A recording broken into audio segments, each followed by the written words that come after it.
Halo semuanya, perkenalkan nama saya Cahnian Regina Kasihibua dengan NIM 23071110481. Pada video kali ini saya akan mempresentasikan topik atau judul besar yaitu ancaman dan kerentanan sistem dengan 3 submateri yaitu ada jenis ancaman keamanan, lalu vulnerability, dan yang terakhir risk dan attack surface. Nah, yang pertama itu seperti yang sudah saya bilang tadi, saya akan menjelaskan 3 submateri, ada jenis ancaman keamanan, vulnerability, risk, and attack surface. Langsung saja, yang pertama adalah jenis ancaman keamanan. Nah, ancaman keamanan adalah segala bentuk potensi bahaya yang dapat mengganggu integritas, kerahasiaan, atau ketersediaan di dalam sistem informasi kita. Nah, pentingnya kita untuk memahami jenis-jenis ancaman ini agar kita dapat membangun pertahanan yang lebih kuat dan tepat. Nah, di sini saya memberikan ada beberapa jenis ancaman utama, ada 6. Nah, yang pertama itu ada malware. Nah, malware ini merupakan software berbahaya seperti virus, worm, trojan, ransomware, dan spyware, di mana malware ini dirancang untuk merusak sistem atau mencuri data secara diam-diam. Lalu yang kedua ada phishing, di mana phishing ini merupakan serangan menggunakan email atau link palsu yang terlihat sah untuk menggelabui pengguna atau user agar memberikan informasi sensitif seperti username dan password. Kemudian yang ketiga ada DDoS attack atau Distribute Denial of Service. Nah, ini merupakan ancaman keamanan di mana penyerang membanjiri server dengan jutaan permintaan sekaligus hingga server tidak mampu merespons dan layanan menjadi lumpuh. Lalu yang keempat ada insider threat, di mana ancaman ini berasal dari dalam organisasi sendiri, bisa jadi karyawan yang sengaja menyalahgunakan akses atau bahkan tidak sengaja melakukan kesalahan yang membuka celah keamanan. Lalu yang kelima ada social engineering, di mana ini merupakan manipulasi psikologis terhadap manusia, bukan terhadap sistem. Dan penyerang ini memanipulasi korban agar secara sukarela memberikan akses atau informasi rahasia. Dan yang terakhir adalah man in the middle, di mana penyerang menyusup ke dalam komunikasi antara dua pihak untuk menyadap atau memodifikasi data yang sedang dikirimkan. Oke, lanjut. Di sini ada klasifikasi ancaman aktif versus pasif. Nah, yang pertama itu ada ancaman aktif. Ancaman aktif adalah rancangan ancaman yang secara langsung dimodifikasi atau menghancurkan sistem, seperti contohnya itu adalah serangan DOS atau DDoS, kemudian ada injeksi malware atau ransomware, dan ancaman ini mudah terdeteksi karena menimbulkan gangguan nyata. Sedangkan ancaman pasif bersifat diam-diam. Penyerang tidak merusak sistem, melainkan hanya mengamati seperti penyadapan, traffic analysis, atau port scanning. Ancaman pasif ini sangat berbahaya karena sering kali tidak terdeteksi dalam waktu lama. Oke, lanjut. Yang selanjutnya saya akan menjelaskan vulnerability atau kerentanan sistem.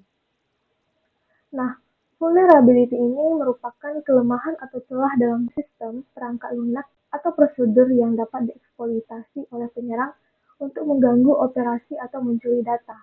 Nah, menurut data industri, lebih dari 26.000 CVE dilaporkan sepanjang tahun 2023, dan yang lebih mengkhawatirkan 70% dari seluruh insiden keamanan terjadi akibat kerentanan yang sebenarnya sudah diketahui namun belum diperbaiki. Ini menunjukkan bahwa mengelola kerentanan bukan sekedar teknis, melainkan ini adalah masalah prioritas dan tanggung jawab. Next, selanjutnya ada jenis-jenis vulnerability. Nah, di sini saya mencantumkan ada 4 kategori utama. Yang pertama ada software vulnerability, di mana ini adalah kelemahan dalam kode program. Contohnya yang paling dikenal adalah buffer overflow, SQL injection, cross-site scripting atau XSS, dan race condition. Kerentanan jenis ini adalah yang paling sering dieksploitasi oleh hacker. Lalu yang kedua ada network vulnerability, di mana kelemahan pada konfigurasi jaringan, misalnya port yang terbuka tanpa perlindungan, penggunaan protokol tidak terenkripsi seperti HTTP atau Telnet, lalu ada konfigurasi firewall yang longgar, atau serangan DNS spoofing. Lalu yang ketiga ada human vulnerability. Nah, ini sering disebut sebagai mata rantai terlemah dalam keamanan sistem. Penggunaan ini um, adalah seperti password yang lemah, kebiasaan klik link sembarangan, atau kurangnya security awareness menjadi celah yang mudah dieksploitasi. Dan yang terakhir ada physical vulnerability, di mana kelemahan pada infrastruktur fisik, perangkat yang tidak dikunci, akses data center yang tidak termonitor, atau hardware keylogger yang dipasang secara fisik. Lalu selanjutnya ada CVE dan CVSS, yaitu standar penilaian kerentanan. Nah, untuk mengidentifikasi dan mengukur kerentanan secara standar, dunia keamanan menggunakan dua sistem utama. Yang pertama ada CVE, atau yang disebut dengan Common Vulnerabilities and Exposures, yang dimana ini merupakan database global untuk mengidentifikasi dan memberi nomor unik pada setiap kerentanan yang ditemukan. Contohnya itu yang terkenal adalah CVE 2021 44.228, yaitu Log4Shell. Kerentanan ini kritis pada library Log4j yang mempengaruhi jutaan sistem di seluruh dunia. Lalu yang kedua adalah Zero Day Vulnerability, di mana kerentanan yang belum diketahui oleh vendor sehingga belum ada patch atau perbaikan yang tersedia. Ini adalah jenis kerentanan yang paling berbahaya. Nah, untuk mengukur keparahan kerentanan, digunakan skor CVSS, seperti di layar ini ada tabel skor CVSS. Nah, skor ini berkisar dari 0 hingga 10, di mana skor yang di bawah 4 dianggap rendah, 4 sampai 6,9 sedang, kemudian 7 sampai 8,9 termasuk tinggi, dan skor 9 ke atas dikategorikan kritikal. Artinya harus segera diperbaiki, seperti contoh kerentanan dengan skor kritis adalah Log4Shell dan Eternal Blue. Nah, kemudian submateri yang ketiga ada Risk and Attack Surface. Nah, resiko adalah kemungkinan terjadinya kerugian akibat ancaman yang mengeksploitasi kerentanan dalam sistem. Nah, formula dasar sederhananya itu sangat powerful, seperti yang saya berikan di layar. Risk sama dengan threat kali vulnerability dikali impact. Artinya semakin besar ancaman, semakin tinggi kerentanan, dan semakin besar dampaknya, maka resikonya pun semakin tinggi. Nah, dalam manajemen risiko keamanan ini, kita menggunakan risk matrix untuk memetakan risiko berdasarkan dua dimensi, di mana ada probabilitas yang terjadi dan dampaknya. Risiko yang memiliki probabilitas tinggi dan dampak besar dikategorikan sebagai kritis dan harus segera ditangani. Nah, setelah risiko ini dipetakan, ada 4 strategi respons yang bisa dipilih.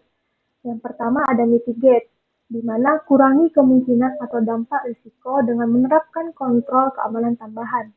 Lalu yang kedua ada transfer, di mana alihkan risiko ke pihak lain, misalnya melalui asuransi cyber atau outsourcing keamanan. Dan yang ketiga ada accept. Nah, terima risiko tersebut jika biaya mitigasinya jauh lebih besar dari potensi kerugiannya. Dan yang terakhir ada avoid, hentikan aktivitas yang menimbulkan risiko yang tidak dapat diterima. Nah, selanjutnya ada attack surface atau permukaan serangan. Attack surface adalah keseluruhan titik masuk yang dapat dieksploitasi penyerang untuk mengakses atau merusak sistem kita.